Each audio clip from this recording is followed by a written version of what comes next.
వరుస హిట్లతో దూసుకుపోతున్న నాగార్జునకి ఓం నమో వెంకటేశయ్య రూపంలో పెద్ద దెబ్బ పడింది. కొందరు ఈ సినిమా బాగుందని చెప్పినా కలెక్షన్స్ మాత్రం అంతంత మాత్రంగానే ఉన్నాయి. పంపిణీదారులు సేఫ్ అవ్వాలంటే ఈ సినిమా థియేటర్ల ద్వారా కనీసం 32 కోట్లు రాబట్టాలి. ఇప్పటి వరకు పట్టుమని 10 కోట్లు కూడా రాబట్టిన సినిమా ఇక ముందు అద్భుతాలు చేసే అవకాశాలు లేవు. చిత్ర యూనిట్ కూడా దాదాపు చేతులెత్తేసినట్టే కనిపిస్తోంది. ఎందుకంటే ప్రమోషన్స్ కూడా చెప్పుకోదగ్గగా లేవు. అయితే ఇంతకు మించిన విషయం ఒకటి నాగార్జునని కలవర పెడుతోంది. అంతకు ముందు పట్టుమని 25 నుంచి 30 కోట్లు కూడా లేని నాగార్జున మార్కెట్ సోగ్గాడే చిన్ని నాయన ఊపిరితో 40 కోట్ల మార్కును దాటింది.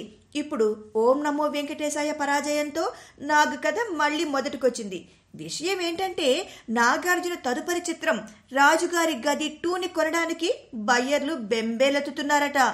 నాగ్ మీద ఇప్పటికి పోగొట్టుకున్నది చాలు, ఇంకా రిస్క్ చేయలేము అంటున్నారట. నాగ్ మీద పూర్తి నమ్మకం పెట్టి మంచి బడ్జెట్తో నిర్మిస్తున్న ఈ చిత్ర నిర్మాతల పరిస్థితి ఏంటో. ఈ సినిమా ద్వారా అగ్రదర్శకుల జాబితాలో చేరుదామనుకున్న ఓంకార్ అన్నయ్య పరిస్థితి ఏంటో మరి. Please subscribe. Hi, it's me Purna. Please subscribe.